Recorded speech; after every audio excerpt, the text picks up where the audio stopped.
Hello everyone, I hope you are fine.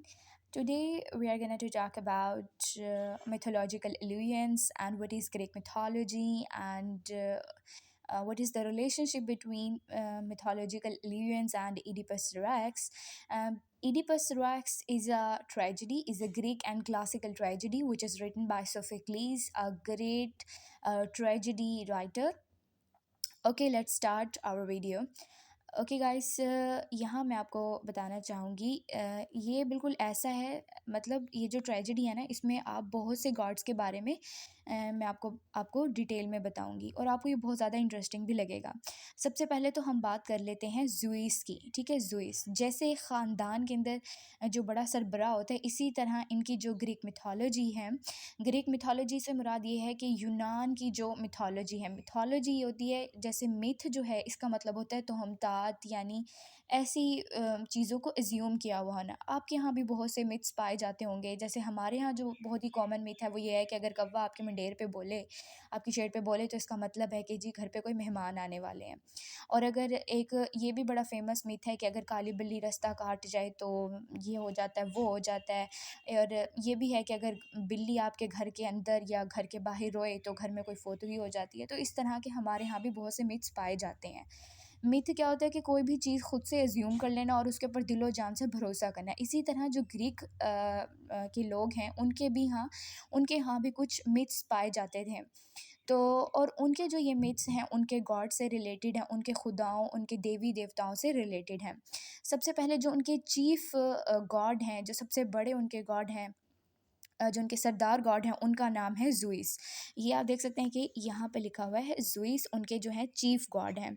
तो जो basically ज़ुइस हैं ये chief of the Greek gods हैं। उनके जो ग्रीक के जो देवता हैं उनके सरदार हैं, और ये सन है, he was the son of Cronus whom he overthrew. ये जो है सन है कोरोनस के, ठीक है, होम ही ओवर थ्रू, जिसको इसने उखाड़ फेंका था। अब जो ज़ुइस है ये एक तो सरबराह देवता है, सरबराह खुदा है ग्रीक्स का, और ये क्रोनस का बेटा है जिसको इसने उखाड़ फेंका था अपनी ताकत के साथ। ठीक है, Zeus was the god of the sky and weather but also was associated the most aspects of human life. जो ज़ुइस है ये खुदा है आसमान का, मौसम का, लेकिन ये इंसानों की जो ज़िंदगी है उसके बहुत से पहलुओं से भी ताल्लुक़ रखता है, गॉड जो है इनका। और ये जो गॉड है, यानी जो ज़ुइस है, ये इंसानों को अच्छाई और बुराई देता है।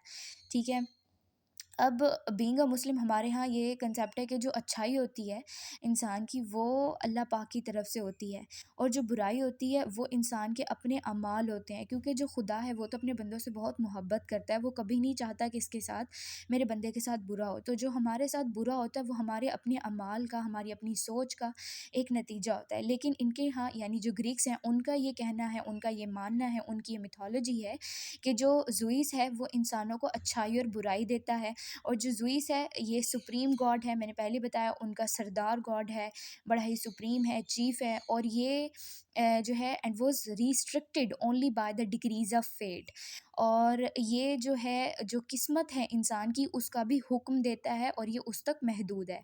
The Romans identified him with Jupiter. अच्छा जी, रोमन्स जो हैं वो इसको, जो सियारा जुपिटर है उसके साथ इसकी शनाख्त करते हैं। मतलब रोमन्स के यहाँ भी कुछ मिथोलॉजीज़ पाई जाती हैं, तो उनकी मिथोलॉजी के अंदर वो इसको आइडेंटिफ़ाई करते हैं, गॉड ज़ुइस को आइडेंटिफ़ाई करते हैं जुपिटर के साथ। देन हम देखते हैं, अब सबसे पहले ये तो थे चूँकि चीफ़ उनके गॉड ना, इसीलिए मैंने इसका सबसे पहले आपको बताया। अब हम देखते हैं यहाँ से, ये जो है इसको हम लुइस भी बोल सकते हैं। ठीक है, या इसको लुइस भी बोल सकते हैं। तो ये जो लुइस हैं बेसिकली ये सन है ज़ुइस के, one of the several names of Phoebus Apollo the son of Zeus. ये जो है ज़ुइस, जो इनका देवता है, चीफ गॉड है ग्रीक्स का, उनका बेटा है। एंड ये भी खुदा है, चूँकि he is the god of the sun, medicine, music, archery, archery बोलते हैं तीर अंदाजी को। ठीक है, आर्चरी एंड प्रोफेसी, प्रोफेसी यानी मुस्तकबिल की जो पेशन गोइयाँ होती हैं उसके प्रोफेसी के और तीर अंदाजी के, मेडिसन के, सन के, म्यूजिक के ये गॉड हैं। Delos and Delphi were the two prominent centres of the cult of Apollo.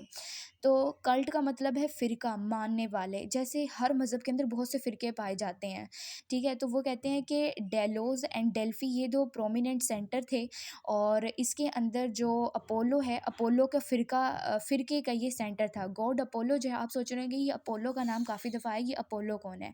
तो चलें जी, अपोलो को भी आपको बता देते हैं। ये यहाँ पे मैंने लिखा हुआ है। अपोलो जो है ये भी, जो ज़ूइस है ना, खुदा इनका चीफ गॉड है, उसका सन है, और उसकी जो बीवी है जिससे ये पैदा हुआ था वो है लीटो। लीटो और ज़ूइस का ये सन है, और इसकी जो ट्विन सिस्टर है उसका नाम है आर्टिमस। और गॉड अपोलो भी खुदा है। गॉड अपोलो खुदा है, god of sun, light, and he inspired poetry and music. ठीक हो गया जी। देन गॉड अपोलो का आपको पता चल गया कि ये लीटो और ज़्यूस का बेटा है, इसकी ट्विन सिस्टर है आर्टिमिस। गॉड अपोलो जो है ये लाइट, सन, म्यूज़िक और पोइट्री का गॉड है। अच्छा, लुइस जो है ये भी ज़्यूस का बेटा है, और ये भी इन सब चीज़ों के लिए। और जो गॉड अपोलो है उसके मानने वाले लोग डेलोस और डेल्फी में रहते हैं। देखिए, ये सारी इन्फॉर्मेशन बीइंग अ स्टूडेंट हमारे पास होनी चाहिए, आपके पास होनी चाहिए, क्योंकि ये एमसीक्यूज़ के लिए भी बहुत ज़्यादा इंपॉर्टेंट होती है। और समटाइम्स ये क्वेश्चन भी बन जाता है कि ग्रीक मिथोलॉजी के बारे में बताएं, क्योंकि अब आप इस उम्र में तो है नहीं कि अगर आपने ईडिपस रेक्स की ट्रेजेडी पढ़ ली है तो वो आपसे ये कहें जी ईडिपस रेक्स की समरी लिखें या इस तरह से। तो वो आपसे बड़े जो एग्जामिनर है, जो पेपर बनाने वाला है, वो बड़ा ही घुमा घुमा के क्वेश्चन आपसे पूछता है। तो वो आपसे ग्रीक मिथोलॉजी के बारे में भी पूछ सकता है, और ये एमसीक्यूज़ भी बन सकते हैं, तो इसलिए इसका इल्म होना चाहिए। तो अपोलो के जो फ़िरके के लोग थे, उनके 2 प्रोमिनेंट सेंटर थे, वो थे डेलोस एंड डेल्फी। रोमन्स जो हैं उन्होंने लुइस को adopted this god from Greek mythology and gave him a prominent place in their religion. He was known as the god of healing as well as oracles and prophecy. इसको god कहा जाता है, ये हील करता है। Okay जी, ये जो Romans हैं उन्होंने इसको ग्रीक मिथोलॉजी से अडॉप्ट किया, यानी लोइस को, इसको एक प्रोमिनेंट प्लेस दी अपने मज़हब के अंदर, और ये उनके यहाँ जाना जाता है god of healing as well as oracles and prophecy. Prophecy का तो आपको पता है, जो मुस्तकबिल की पेशन गोई की जाती है, और ओरेकल्स जो हैं ग्रीक मिथोलॉजी के अंदर एक तरह से जो प्रॉफिट होता है ना, उसको कहा जाता है। The Romans also recorded him as the patron of poetry and music. Romans जो हैं लुइस को कहते हैं कि ये पोइट्री यानी शायरी, और जो मौसीकी है, जो म्यूज़िक है, उसका सरपरस्त इसको कहते हैं। अच्छा जी, उसके बाद देखते हैं लाइसीन को। लाइसीन जो है बेसिकली एक पहाड़ है जिसका नाम है आर्केडिया, और ये एक इलाका है जिसका नाम है लाइकेकिस। उसके अंदर एक पहाड़ है आर्केडिया, और जिसको कहा जाता है कि ये ज़ुइस का एक तरह से सनीनम भी है। और बहुत से लोगों का ये मानना है, मिथोलॉजी भी है, कि जो आर्केडिया है, who was believed to have born on this mountain। और कहा जाता है कि जो लाइसीन है basically believed to have been born on this mountain। अच्छा, उसके बाद लाइसिस जो है how ever is an epithet of Apollo. तो लाइसिस जो है बेसिकली उसे कहा जाता है कि गॉड अपोलो का एक तरह से नाम है, उसका एक एपिथेट है, उसका खिताब है, ठीक है। और एक माउंटेन है आर्कीडिया, जिसको कहा जाता है कि ये सनीनम ऑफ ज़ुइस है, and who was believe to have been born on this mountain. Then आगे हम देख लेते हैं जी फेट्स। फेट्स का आप कह रहे होंगे ये क्या है? फेट्स का मतलब होता है किस्मतें, ठीक है। अब यहाँ पे चूंकि फेट भी तो लिखा जा सकता था, लेकिन उन्होंने लिखा हुआ फेट्स, यानी एक से ज़्यादा। तो बहुत से लोगों का ये मानना है कि ये जो फेट्स हैं, यानी जो किस्मतें हैं, किस्मत है, ये जुइस और थीमस। जुइस खुदा है मतलब, और जो थीमस है खुदा की बीवी है, यानी देवती है, तो उनकी बेटी है, ठीक है। And to be the daughters of the night, रात की बेटी है, और जुइस और थीमस की भी बेटी है। ओरिजिनली देवर बर्थ सिपरेट्स, और दर हकीकत ये जो हैं बर्थ सिपरेट्स हैं, यानी पैदाइश की रूहें हैं। और ये उन लोगों को दी जाती हैं, उनको दी जाती हैं जो कि नए बच्चे इस दुनिया में आते हैं, ताकि वो ज़िंदगी के अंदर अपना हिस्सा डाल सकें, ठीक है। दे वर 3 इन नंबर, इसीलिए उन्होंने फेट्स लिखा था। और वो बता रहे हैं कि ये 3 है नंबर के अंदर, ये बर्थ सिपरेट्स हैं, नए आने वाले बच्चों को दी जाती हैं ताकि वो ज़िंदगी गुजार सकें। And they have survived into modern, और ये आजकल की जो मतलब मॉडर्न ग्रीक फोकलोर है, यानी ग्रीक की जो लोक कहानियाँ उनके अंदर अभी तक एग्जिस्ट करती हैं। ओके जी, अब हम देखते हैं नेक्स्ट। ये थे अभी तक हमने पढ़े 4 गॉड्स के बारे में, 5वां मैंने ये समझें कि एक मैंने आपको अपोलो के बारे में भी बता दिया, ठीक है? अब ये 5वां जो है इम्पोर्टेंट है, इसका नाम है पैलेस। वो कहते हैं कि इसका जो टाइटल है, a part of the title of the goddess and Pallas, ये जो है एथिन इसका नाम है। She is also known as Athenia, ठीक है? यहाँ से देखें, she is also known as Athenia. Pallas भी एक पैलेस जो है, चूँकि हमें नहीं पता चलता कि ये मेल है या फीमेल है। पैलेस जो एक फीमेल है और इसका जो नाम है वो है एथीनिया, ठीक है? She is the daughter of Zeus and his first wife Metis. तो अच्छा, यहाँ पे ये भी पता चल गया, जो ज़ुइस है उसकी पहली बीवी का नाम था मेटिस, और उसको ज़ुइस निगल गया था ताकि वो उसके किसी ऐसे बेटे को जन्म ना दे दे जो कि ज़ुइस से ज़्यादा ताकतवर हो। मैंने आपको पहली वीडियो में बताया कि ज़ुइस ने अपने बाप क्रोनस को ओवरथ्रू किया था। इसी तरह ज़्यूस को भी ये डर है बादशाहों की तरह कि कहीं इसका कोई इतना मजबूत बेटा ना पैदा हो जाए जो इसके साथ अपने, जैसे इसने अपने बाप के साथ सलूक किया, इसका बेटा इसके साथ करे। तो इसने अपनी बीवी को निगल लिया, ठीक है? फिर इसकी पैदा, वो कहते हैं कि एथिन जो है, उसके बारे में कहा जाता है कि वो इसकी डॉटर है, और वो जो ज़ुइस है उसके सर से उसका स्प्रंग हुआ है। स्प्रंग का मतलब हुआ है यानी उसके सर से निकली है, ठीक है? She was the patron goddess of Athens. जो शहर, ग्रीक का शहर है ना एथेंस, उसकी इसको सरबराह कहा जाता है, और जितने भी ग्रीक सिटीज़ हैं, यूनान के शहर हैं, उनकी ये सरपरस्त है। और she was also the inventor of the fluid. बांसुरी की भी ये इन्वेंटर है, इजाद करने वाली है। There is no certain explanation of the title Pallas. The Romans identified Athena with their goddess Minerva, ठीक है? वो कहते हैं कि जो ये गॉड एथिन है ना, वो उसको अपनी एक गॉडेस है मिनर्वा, उससे आइडेंटिफाई करते हैं। रोमन्स के बारे में भी बताया गया, चलो ये तो अच्छी बात हो गई। उसके बाद हम देखते हैं जी आर्टेमिस। आर्टेमिस एक फ़ीमेल है, डॉटर है ज़ुइस और लीटो की। पहले मैंने बताया कि जो गॉड अपोलो है, उसकी जो जुड़वां बहनें थी, उनमें उनका नाम था आर्टेमिस। तो वो, और जो अपोलो है वो ज़ुइस और लीटो का बेटा है, ठीक है? वही कहा जाता है। अब जो रोमन्स है वो इसको डियाना के नाम से आइडेंटिफाई करते हैं, and she is the sister of Apollo. She was identified with the moon and also regarded as the goddess of childbirth and all of young things. जितने भी जवान लोगों की चीज़ें हैं ना, चांद है, चाइल्ड बर्थ है, उनकी इनको उन सब चीज़ों की ना इसको खुदा माना जाता है, सरपरस्त माना जाता है। देन है बैकस। बैकस जो है ये एक मेल है, और इसका दूसरा नाम है डायनीसियस। ये सन ऑफ ज़ुइस एंड सेमल है, सेमल, ठीक है? सेमल भी इसको बोल सकते हैं। और द डॉटर ऑफ कैडमस, ये कैडमस की भी बेटी है और मेल है। ये बस ग्रीक मिथोलॉजी है, तो आप देखें इसको। वो कहते हैं, पहले कहते हैं ये बेटा है ज़ुइस और सेमली का, फिर ये डॉटर ऑफ कैडमस है, और इसका दूसरा नाम डायनीसियस है। अच्छा, आपको पता है कि ये जो ट्रेजेडी है, इसका कंसेप्ट कहाँ से निकला है? जिन बच्चों ने ट्रेजेडी के बारे में पढ़ा होगा, उनको तो पता होगा कि ट्रेजेडी जो है ग्रीक वर्ड है, ठीक है? और ट्रेजेडी का कंसेप्ट कैसे निकला है कि ग्रीक में जो लोग थे, उन्होंने एक थिएटर बनाया था। थिएटर का नाम मुझे भी याद नहीं आ रहा। उसके अंदर 15,000 लोगों के बैठने की जगह, और वो थिएटर अभी भी है, उसकी एक बड़ी हिस्टोरिकल किस्म की बिल्डिंग है। तो वहाँ पे जो भी ग्रीक ड्रामाटिस्ट थे, जो भी ट्रेजेडी लिखने वाले राइटर्स थे, वो अपने खुदा को खुश करने के लिए ड्रामे लिखा करते थे, और उनके अंदर जो फेट है वो बड़ा प्रोमिनेंट होता था। और ये बेकस जो है वही खुदा है जिसको वो राज़ी करते थे। यहाँ पे वो बता रहे हैं कि he was a god who punish those who did not recognize his power. Dionysus was also connected with the Greek theatre, ठीक है? तो ये जो ग्रीक ट्रेजेडी है, इसका कंसेप्ट वहीं से लिखा है। फिर वो लोग जो हैं अपने खुदा को राज़ी करने के लिए ड्रामे लिखा करते थे, जिसमें खुदा की पावर को दिखाया जाता था, किस्मत को दिखाया जाता था कि किस्मत के सामने इंसान बेबस है। खुदा ने जो उसकी किस्मत लिख दी है उसे कोई बदल नहीं सकता, ठीक है? तो और जो फिर वो कहते हैं कि ये जो बड़ा सख्त किस्म का उनका गॉड था डायनीसियस, और डायनीसियस शहर के अंदर ये किया जाता था, ड्रामे को परफॉर्म किया जाता था, ठीक है?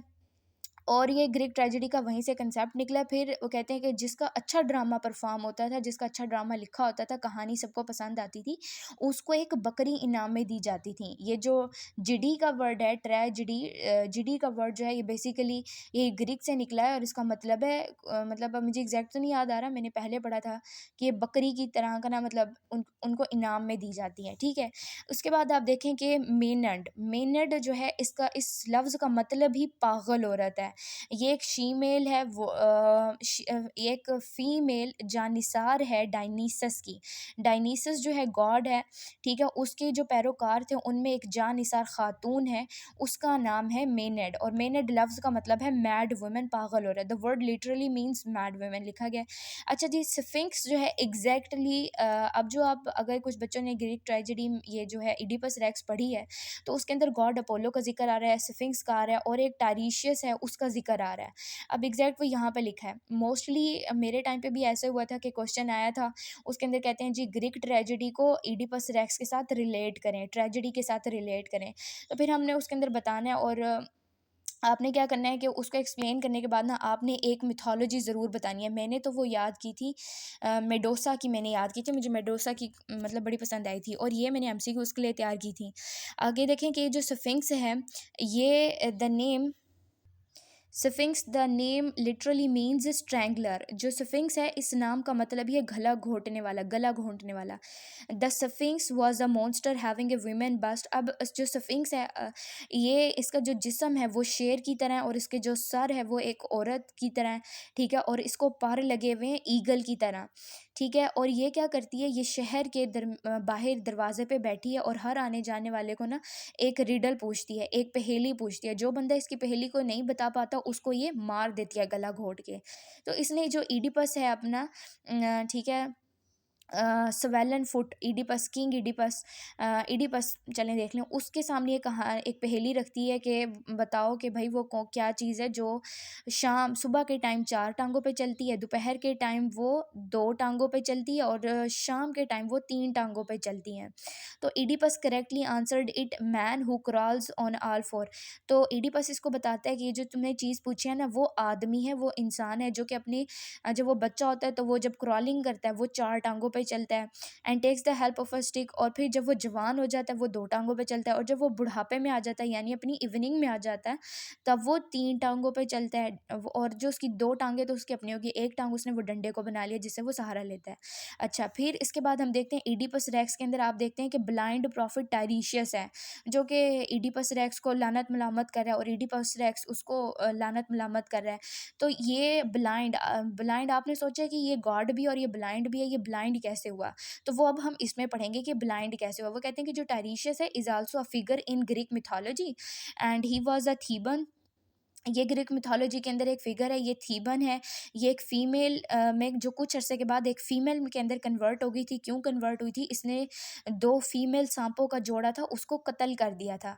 हो सकता है कि जैसा होता है ना, सांप सांप की मोनस बनी, फीमेल बनी उसकी सांपनी, ठीक है? तो इसने फीमेल स्नेक ने ना इनको शराब दिया, बददुआ दियो कि तुम मर जाओ, नहीं तुम औरत बन जाओ ताकि तुम्हें तकलीफ हो। तो ये मैं ऐसे फ़नी तौर पे कह रही हूँ, सीरियस ना होइएगा आप लोग। तो ये कुछ अरसे के बाद जो है ना वीमेन में कन्वर्ट हो गई, ठीक है? अब क्योंकि इसने कत्ल किया था 2 फीमेल पेयर स्नेक को, पेयर ऑफ अ स्नेक को इसने, sorry, female of a pairs of snakes को इसने कत्ल किया था। अच्छा, देन जो हेरा है the wife of Zeus struck him blind for sporting.